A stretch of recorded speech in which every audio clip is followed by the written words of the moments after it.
Everyone. Okay, we're recording now. And this is JD again, and today I'm wearing a t-shirt with my suspenders on the outside because I'm going to be talking to you about minimum wage and the poverty level. Our politicians in Washington, D.C. were being paid way above the poverty level, and minimum wage has no idea what raising minimum wage actually does. Sounds great, sounds terrific, sounds wonderful, but the truth of the matter is it does not work. You listen to Obama's speech, State of the Union message. It said too many people are in the poverty level. We have to raise them out. So I want to raise minimum wage to $9 an hour. Sounds great. Sounds good. Sounds wonderful. Last time he did a speech a couple years ago, said too many people are in the poverty level. I want to raise minimum wage up to. And what happened? The poverty level grew with that raise. Why? Because raising minimum wage does not reduce the people in the poverty level. It increases the people in the poverty level. Because for every dollar you move up in minimum wage, more than a dollar moves up in the poverty level. Minimum wage is always below poverty level. So the people just above minimum wage are also in poverty level. So Obama said, I'll beat that. Instead of going $1 or $2, I'm going to go several dollars. And all he's going to do is put a lot more people in the poverty level. It happens time and time and time again. So instead of increasing the poverty level, and just think if I'm wrong, every one of you who are getting paid $9 or less, that's above minimum wage. Every single one of you. No, $9. We'll do the other way. $9 or more. Every one of you who are getting paid $9 or more. $9, $9.35, $9.50, $9.75, $10, $10.50, up to $11. Every single one of you. Right now. Look at where minimum wage is. And look how far your salary is from it. Now, when we raise the minimum level up to $9, what happens to that guy who's getting $9 an hour already? Nothing. What happens to that guy that's getting $9.35? Nothing. What happens to that guy who's getting $10.50? Nothing. What about that guy that's getting $10.75? Nothing. What happens to the guy that's getting $11? Nothing. But now where is the poverty level? Oh, he'll move up to somewhere around $10. So now we've just increased the people in poverty level. And because minimum wage jumped up so high, everything we buy is going to go up. You're going to see $5, $6 a gallon gas once the minimum wage gets up to $9 an hour. You're going to see a loaf of bread almost doubling in price. You'll never find a loaf of bread ever again below $1.50. It's hard enough to find in some places now. So, milk's going to go up, eggs are going to go up, beef's going to go up, chicken's going to go up, pork's going to go up, fresh vegetables are going to go up, canned vegetables are going to go up. The only thing that's not going to go up is every single one of you who are making $9, $10, or $11. Your salary's not going to go up. You will now have entered the poverty level with all the others. So really, raising minimum wage does not reduce the poverty level, the percentage of people in it, or the number of people. It only increases it. Then what should we be doing? First, we look at How can we reduce the poverty level? The least amount of people we have working minimum wage, the smaller the poverty level will be. I don't care if minimum wage is at $100. Whatever minimum wage is, a little bit above that is where your poverty level is. It will sound good, and for a week or two may even be good, but in actuality it isn't. So our goal is to reduce the poverty level, to take the number of people and reduce them. The way we could do that is, one, making minimum wage, let's say for example, majority of the people that are on minimum wage will be part-time people. No full-time people will be allowed to be paid minimum wage. They have to be paid in excess of minimum wage. And no one can be paid minimum wage who has worked for that firm for 2 years or more. They have to be paid more than minimum wage, including the part-time. Because in 2 years' time, you should get some more. So if you're a decent worker, you'll be getting at least one raise in 2 years' time. So you'll be above minimum wage. But keep minimum wage where it is. And eventually, the people will be making more than minimum wage, and the poverty level will be reduced because the people will be making above minimum wage, not at minimum wage. But you say, okay, well, let's say someone's in a company and they got the 2-year mark. They lay them off. 6 months later, they hire them back. But when they put that Social Security number into that company again, it don't start at day one. It starts at the day they laid them off or fired them.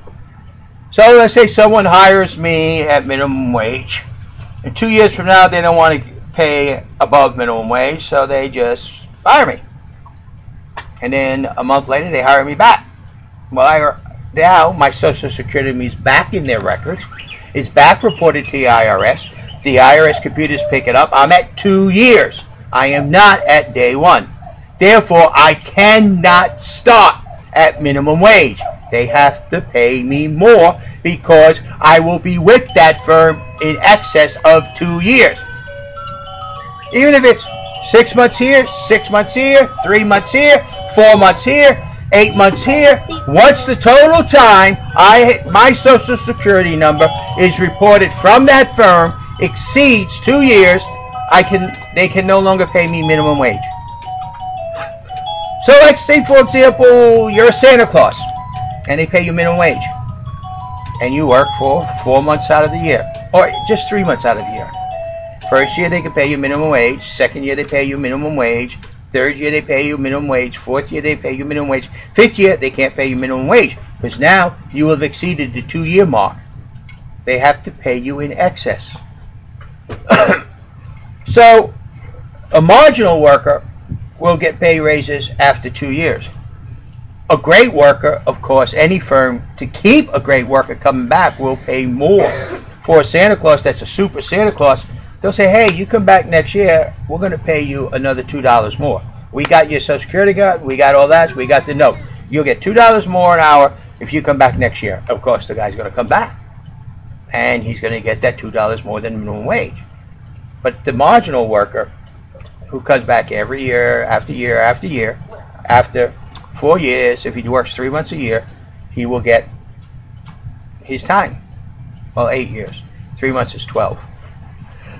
So if he works 6 months a year, 2 years would give him 1 year, 2 more years would give him 2 years. In other words, when your total time with that company is in excess of 2 years, you no longer can be paid minimum wage. You have to be paid more. Those are the things that we have to look at to reduce the poverty level, to reduce the number of people on minimum wage. Increasing the number of people on minimum wage only increases the poverty level. And most people don't even realize that. I have watched salaries through the years, which were decent salaries, through minimum wage raises, get knocked down to very poor salaries because they kept raising minimum wage, raising minimum wage, raising minimum wage, and these other people were at near the upper end on the job they do. Other things we also need to do to reduce minimum wage is to stop the below minimum wage payments. For example, a lot of people that are in poverty work as waiters, busboys, things that get tips. And they get paid below minimum wage. We need to add into our books that everybody will receive a minimum salary of in excess that gets tips of minimum wage plus a certain amount. For example, let's say a waitress. We'll say minimum wage is at $6. So we say that everybody who works in the food service business that gets tips will get paid in excess, guaranteed payment in excess of $4 over minimum wage. If minimum wage is $6, their pay has to be $10 or more when they include tips. If it is not, the employer has to make up the difference. Now, what's that going to do? One, that's going to make sure that the food service business excels in its products, because the more tips a waitress makes, the less they'll have to pay out.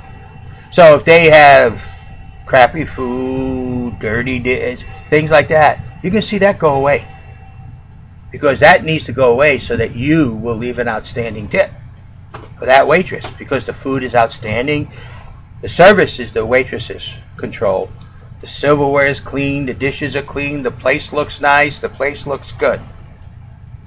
You enjoy coming there. You enjoy leaving a good tip.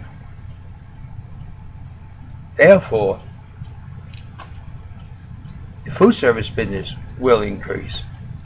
And anywhere else that there is tips, where a person earns their tips, there should be some type of writing in the federal law that says a person who owns tips will make this much over, in excess of minimum wage. Not accepting minimum wage, not accepting below minimum wage. These are the things that will fix and raise the people out of poverty level. Constantly doing a blank minimum wage will only do one thing: raise the poverty level, raise the prices of everything, put more people in the poverty level on minimum wage. You don't have to take my word for it. Not a single one of you. We have enough minimum wage declarations through the past years. You can look at them and see what exactly happened. It does not work. So, like all the fools in Washington who get paid so much money, they have no effect. They have no idea what the effect of minimum wage really does to the people who, at the lower end of the middle class and at the upper level of poverty, they have no idea. It sounds good. It sounds great.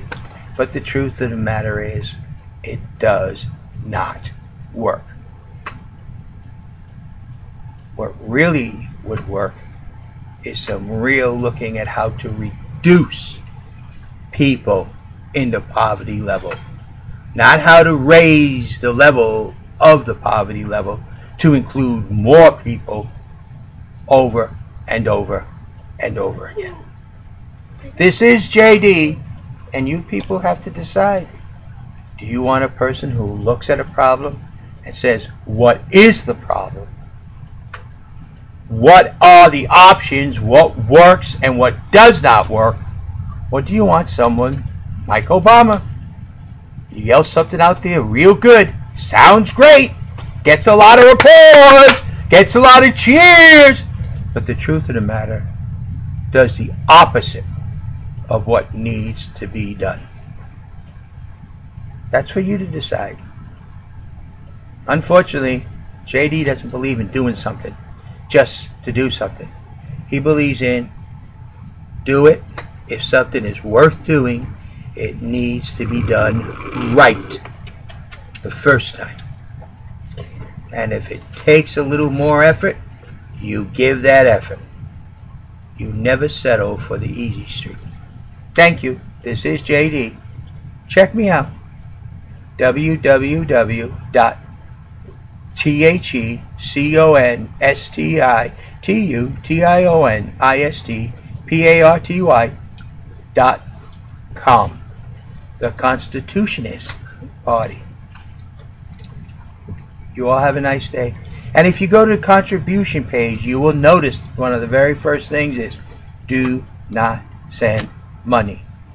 We are not collecting any money or funds at this time. Thank you. Have a nice day. This is JD.